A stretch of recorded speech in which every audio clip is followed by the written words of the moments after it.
Hello மக்களே! திருலக்ஷ்மி செம இன்ட்ரெஸ்டிங்கா போயிட்டுருக்கு. நம்ம காஞ்சனாவுக்கு மகாவோட நினைப்பாவே இருக்கு. எங்க பார்த்தாலும் மகாவா தான் தெரியிறாங்கன்னே சொல்லலாம்.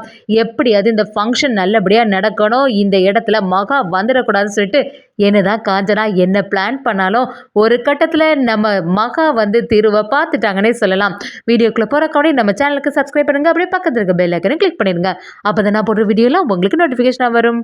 பாட்டியும் திவ்யா கிட்ட இன்னைக்கு ஃபங்க்ஷன்ல என்னெல்லாம் சடங்குகள் உண்டோ அது எல்லாத்தையுமே ஒவ்வொரு விஷயத்தையும் சொல்லி வைக்கிறாங்க. அது மட்டும் இல்லாம இந்த ஃபங்க்ஷனோட முடிவுல எல்லாரும் தன்னோட கணவனை நினைச்சு வேண்டிக்கணும். அது மட்டும் இல்லாம நம்ம திவ்யா கடவுள்கிட்ட வேண்டிட்டு நம்ம திருவோட முகத்தை பார்க்கணும் சல்லடையில அப்படிங்கிற மாதிரி நம்ம பாட்டி ஒரு விஷயத்த சொல்லி வைக்கிறாங்க. அதே சமயத்துல இது தொடங்குறதுக்கு முன்னாடி எல்லாரும் சேர்ந்து ஜோடியா டான்ஸ் ஆடுங்க அப்படின்னு சொல்ல ஆரம்பிக்கும் போது நம்ம திருவும் திவ்யாவும் சேர்ந்து செம அமர்க்களமா டான்ஸ் ஆடிட்டு இருக்காங்க. இதை எல்லாருமே இருந்து ரசிச்சு சிரிச்சிட்டு இருக்கும்போது நம்ம காஞ்சனாவும் அந்த இடத்துல அதை வீடியோவா எடுத்துட்டு இருக்காங்க. அப்படி இருக்கும்போது ஒரு கட்டத்துல நம்ம திரு திவ்யா கூட ஆடின மாதிரி இல்லையே, இந்த இடத்துல மகா இருக்க மாதிரி இருக்குதே அப்படின்னு சொல்லிட்டு நம்ம காஞ்சனாவும் யோசிக்க ஆரம்பிக்கிறாங்க. ஆனா என்னதான் பார்த்தாலும் சுத்தி இருக்கவங்க எல்லாருமே சிரிச்சிட்டு இருக்காங்க. அது எப்படி இது மகா இங்க வந்திருப்பா அப்படி சொல்லி ஒரு கட்டத்துல நம்ம காஞ்சனா சத்தம் போட ஆரம்பிக்கும் போது திவ்யா எல்லாம் அப்படியே குழம்பி போயிடுறாங்க. எதுக்காக அம்மா இப்படி சத்தம் போடுற, என்னாச்சு அப்படின்னு சொல்லிட்டு விசாரிக்கும் போது அந்த இடத்துல இப்பதான் புரிய ஆரம்பிக்குது. ஓ, இங்க மகா இல்ல, திவ்யா தான் திரு கூட டான்ஸ் ஆடிட்டு இருக்காளா அப்படிங்கிறது நம்ம காஞ்சனாவுக்கு புரிய ஆரம்பிக்குது. ஒன்னும் இல்லை, ஏதோ ஒரு கவனத்துல இப்படி சத்தம் போட்டுட்டேன், வேற ஒரு பிரச்சனை இல்ல, சரி நீங்க பாட்டுக்கு ஃபங்க்ஷனை சிறப்பா நடத்துங்க அப்படின்னு சொல்லிட்டு நம்ம காஞ்சனா சமாளிக்கிறாங்க.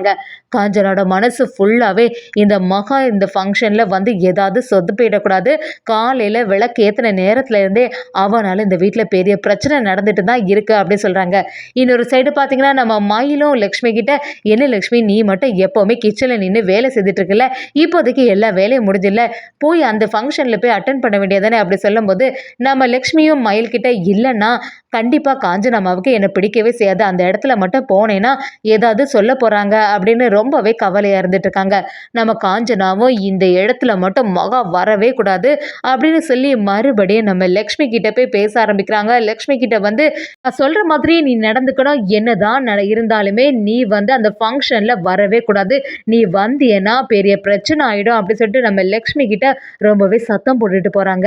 அதே சமயத்துல லக்ஷ்மியோட மனசுக்குள்ள இத்தனை நாள் ஒரே வீட்டுல இருந்துட்டு இருக்கோம், அப்படி இருந்த பிறவும் திவ்யா அக்காவை யார் மேரேஜ் பண்ண போறாங்களோ அவங்களோட முகத்தை நம்ம பார்த்ததே இல்லையே அப்படின்னு சொல்லிட்டு ரொம்பவே வருத்தப்பட ஆரம்பிக்கிறாங்க. ஆனா நம்ம மட்டும் அங்க போய் நின்னா எப்படி காஞ்சனா மேடம் பொறுத்துக்கவே மாட்டாங்க, ஏதாவது சொல்லி அனுப்பிடுவாங்க, அதனால பேசாம இங்கேயே இருந்துடலாம் சொல்லி நம்ம லக்ஷ்மி ஒரு முடிவு எடுக்கிறாங்க. அதே சமயத்துல அம்பிகாவும் அந்த இடத்துல வந்து பார்த்துட்டு, என்ன லக்ஷ்மி நீ இங்கே இருந்துட்டு இருக்க, அதான் எல்லா வேலையும் முடிஞ்சதுல, நீ பாட்டுக்கு வெளியில போய் அந்த ஃபங்க்ஷன் எல்லாம் சிறப்பா நடக்குதான்னு பார்க்க வேண்டியதானே அப்படி சொல்லும்போது லக்ஷ்மியும் காஞ்சனா சொன்னது எல்லாத்தையுமே மறைச்சிட்டு, இல்லம்மா எதுக்கு நான் அங்க போயிட்டு, இங்க கிச்சன்ல இன்னும் கொஞ்சம் வேலை இருக்கு, அது எல்லாமே முடிச்சிட்டு நான் பார்த்துக்கிறேன், உங்களுக்கு ஏதாவது வேணும்னா சொல்லுங்க அப்படின்னு சொல்லிட்டு நம்ம அம்பிகா கிட்ட சொல்லி வைக்கிறாங்க. அதே சமயத்துல அம்பிகாவுக்கும் காஞ்சனாவை மட்டும் நம்ம அந்த இடத்துல போய் நின்னோம்னா அவங்களுக்கு பிடிக்கவே செய்யாது, பேசாம நம்ம திருவோட வாழ்க்கை நல்லபடியா இருக்கணும், அதுக்காக நம்ம வீட்டிலேயே இருந்தாலும் பிரச்சனை இல்லை, நம்ம திரு நல்லா இருக்கணும்னு சொல்லி நம்ம அம்பிகாவும் அந்த ஃபங்க்ஷன்ல வெளியில போய் அட்டென்ட் பண்ணாம உள்ளே இருந்துட்டு இருக்காங்கன்னே சொல்லலாம். அதே சமயத்துல இன்னொரு சைடு பாத்தீங்கன்னா நம்ம திவ்யாவும் சுத்தி முத்தி பார்க்க ஆரம்பிக்கிறாங்க. என்ன மகாவை எங்க தேடியும் காணலையே, எதுக்காக மகா இந்த இடத்துக்கு வராமலே இருக்கான்னு புரிய மாட்டேங்குதே அப்படி சொல்லிட்டு யோசிக்கும் போது நம்ம திருவும் திவ்யாவை பார்த்து, என்ன திவ்யா நீ ஏதோ யோசிக்கிற மாதிரி இருக்கு, என்ன விஷயம் அப்படி சொல்லிட்டு விசாரிக்கும் போது, இல்ல திரு, எப்பவுமே மகா இங்கதான் இருந்துட்டு இருப்பா, இப்ப கொஞ்ச நேரமா காணலையே, எதுக்கு தான் அவ எப்பவும் உள்ளேயே இருந்துட்டு இருக்கான்னு புரிய மாட்டேங்குது அப்படி சொல்லும் போது நம்ம திருவும், ஆமா நீ சொல்றது எல்லாமே சரியா தானே இருக்கு, இப்ப எல்லாம் வேலையெல்லாம் முடிஞ்சிருக்கோம்ல, பேசாம மகாவை இங்கேயே கூட்டிட்டு வா அப்படின்னு சொல்ல ஆரம்பிக்கிறாங்க. நம்ம திவ்யாவும் லக்ஷ்மி கிட்ட போய் பேச ஆரம்பிக்கிறாங்க. லக்ஷ்மி உன்னை எங்கெல்லாம் தேடுறது, அதான் எல்லா வேலையும் முடிஞ்சதுல, எப்பவுமே ஏதாவது வேலை செய்துட்டே இருக்கணும்னு யோசிச்சுட்டு இருப்பியா, அதான் வெளியில எல்லாமே நடக்குதுல, அங்க வந்து பாரு அப்படி சொல்லும் போது நம்ம லக்ஷ்மிக்கு காஞ்சனா சொன்னது எல்லாமே ஞாபகத்து வருது, நம்ம மட்டும் இப்ப வெளியில போனா பெரிய பிரச்சனை ஆயிடும், பேசாம இங்கேயே இருக்க வேண்டியதான். ஆனா திவ்யா அக்கா இவ்வளவு அன்பா கூப்பிடுறாங்களே, ஏற்கனவே அங்க அம்மாவுக்கும் திவ்யா அக்காவுக்கும் என்னாலதான் பிரச்சனை நடந்துட்டே இருக்கு, இந்த வாட்டி அப்படி ஆகவே கூடாது அப்படின்னு சொல்லிட்டு நம்ம லக்ஷ்மியும் ஒரு முடிவு எடுக்கிறாங்க. திவ்யா கிட்ட வந்து, இல்லக்கா நீங்க ஃபர்ஸ்ட் போங்க, நான் கொஞ்ச நேரத்துல வந்துடுறேன், இந்த ஒரு வேலையை மட்டும் செய்துட்டு வந்துடுறேன் சொல்லிட்டு சமாளிக்கிறாங்க. நம்ம மயில் இது எல்லாத்தையுமே கவனிக்கிறாங்க. லக்ஷ்மி நீ எதற்காக இப்படி பண்ற, அதான் திவ்யா இவ்வளவு சீக்கிரமா கூப்பிடுறாங்கல்ல, போக வேண்டியதானே அப்படி சொன்னாலுமே லக்ஷ்மி கேட்கிற மாதிரி இல்ல.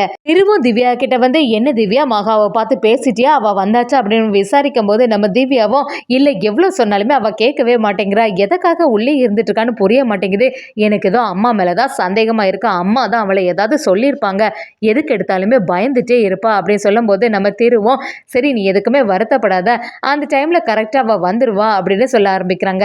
நம்ம திருவும் அம்பிகா கிட்ட வந்து அம்மா நீ இல்லாம எந்த சடங்கும் நடக்காதுன்னு சொல்லியிருக்கேன்ல, அதுக்கப்புறமா எதுக்கு அந்த இடத்துக்கு வராம இருக்கு அப்படின்னு கேட்கும்போது அம்பிகாவும் இல்லப்பா நான் அந்த இடத்துல வந்து என்ன செய்ய போறேன், நீ எதுக்குமே கவலைப்படாத, நான் வீட்டுல தானே இருக்கேன், அது மட்டும் இல்லாம என்ன மகா பார்த்துப்பா அப்படின்னு சொல்லும்போது நம்ம திருவும் அப்படியே குழம்பி போய் இருக்காங்க. சரிம்மா சீக்கிரத்துல கீழே வா அப்படின்னு சொல்லிட்டு திரு அந்த இடத்துல இருந்து கிளம்புறாங்கன்னே சொல்லலாம். அதே சமயத்துல காஞ்சனாம கவிதா கிட்ட வந்து கவிதா எல்லாமே நல்லபடியா நடக்கும்ல, எனக்கு ஏதோ அந்த மகா வந்து ஏதாவது சொதப்பிடுவாள்னு சொல்லிட்டு டென்ஷனாகவே இருக்குது அப்படி சொல்லும்போது கவிதாவும் அக்கா நீ எதுக்கும் கவலைப்படாத, இங்கே தான் நல்லபடியாக நடக்குதுல, அதுவும் சீக்கிரத்தில் எல்லா சடங்குகளும் முடிய போது, இப்போ போய் எதுக்கு நீ ஏதாவது யோசித்து வருத்தப்பட்டுட்டே இருக்க, எப்படி இருந்தாலுமே அந்த மகா இந்த இடத்துக்கு வரவே மாட்டா அப்படின்னு சொல்ல ஆரம்பிக்கிறாங்க. நம்ம திவ்யாவும் காஞ்சனா கிட்ட வந்து என்னம்மா நீ இவ்வளோ பதட்டமா இருக்க, கண்டிப்பா இதுக்கு பின்னாடி ஏதோ ஒண்ணு இருக்கு, எதை நினைச்சு நீ இப்படி கவலைப்பட்டுட்டு இருக்க அப்படின்னு சொல்ல ஆரம்பிக்கிறாங்க. அது மட்டும் இல்லாம நீ ஏதாவது மகாவை சொன்னியா அப்படின்னு கேட்க ஆரம்பிக்கிறாங்க. அது கேட்ட காஞ்சனா அப்படியே அதிர்ச்சி ஆயிடுறாங்க.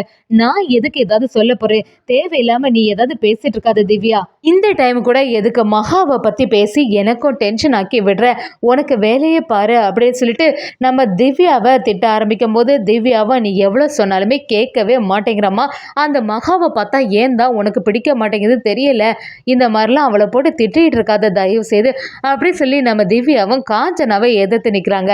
காஞ்சனாவும் எதுக்கு தான் இந்த திவ்யா இப்படிலாம் பண்ணிட்டு இருக்கான்னு புரிய மாட்டேங்குது, எவ்வளோ நாள் சொன்னாலுமே கேட்கவே மாட்டேங்கிறா, எப்படி இருந்தாலுமே இந்த மகா என்னைக்கு இந்த வீட்டை விட்டு வெளியில போறாளோ அன்னைக்கு தான் எனக்கு நிம்மதி, என்னைக்காவது இந்த திருவோட வீட்டில இருந்து நான் துரத்தி தான் தள்ள போறேன், அது மட்டும் இல்லாம இவ முன்னாடி இந்த வீட்டில் இருந்திருந்தான்னு தெரிஞ்சிருந்தானா கண்டிப்பா அப்பவே இவளை வெளியில அனுப்பக்கூடிய வேலைகள் எல்லாமே பார்த்துருப்பேன் அப்படின்னு சொல்லிட்டு நம்ம காஞ்சனாவும் யோசிக்கிறாங்க. சரி இந்த ஃபங்க்ஷன் மட்டும் முடியட்டு சிறப்பா, அதுக்கப்புறமா பார்த்துக்கலாம் அப்படின்னு சொல்லிட்டு யோசிக்கிறாங்க. அதே சமயத்துல லக்ஷ்மியும் திவ்யா அக்கா இவ்வளோ ஆசையா கூப்பிடுறாங்க, ஆனாலும் நம்மளால வெளியிலேயே போக முடியலையே, சரி நல்லபடியா அந்த ஃபங்க்ஷன் நல்லபடியா நடக்கணும் அப்படின்னு சொல்லிட்டு அவங்க கடவுளை வேண்டுறாங்க. அதே சமயத்துல நம்ம மயிரும் லக்ஷ்மி கிட்ட லக்ஷ்மி கண்டிப்பா அந்த இடத்துல ஏதோ ஒன்று கொடுக்க வேண்டியது இருக்கு, நீ தான் அதை கொண்டு போய் கொடுக்கணும் அப்படின்னு சொல்றாங்க. நம்ம லக்ஷ்மி கேட்குற மாதிரி இல்லை, ஆனா ஒரு சமயத்துல நம்ம லக்ஷ்மிக்கு வேற வழி இல்லாம அந்த இடத்துல வர மாதிரி ஒரு சூழ்நிலை ஏற்படுது, லக்ஷ்மியும் அந்த இடத்துல வந்துடுறாங்கன்னு சொல்லலாம். அதே சமயத்துல காஞ்சனாவும் இந்த சடங்கு நல்லபடியா நடக்கணுமே சொல்லிட்டு ரொம்ப பதட்டமா இருக்கும்போது லக்ஷ்மி ஒரு கட்டத்துல நம்ம அந்த சல்லடை மூலமா நம்ம திருவை பார்த்துடுறாங்கன்னே சொல்லலாம். அதை பார்த்த உடனே பயங்கரமா அதிர்ச்சி ஆயிடுறாங்க. அப்ப இத்தனை நாளாட்டு நம்ம இவங்க வீட்டில தான் இருக்கோமா, அது மட்டும் இல்லாம திவ்யா அக்காவை கல்யாணம் பண்ணிக்க போறது இவங்களா அப்படி சொல்லிட்டு நம்ம லக்ஷ்மி அப்படியே அதிர்ச்சி ஆயிடுறாங்க.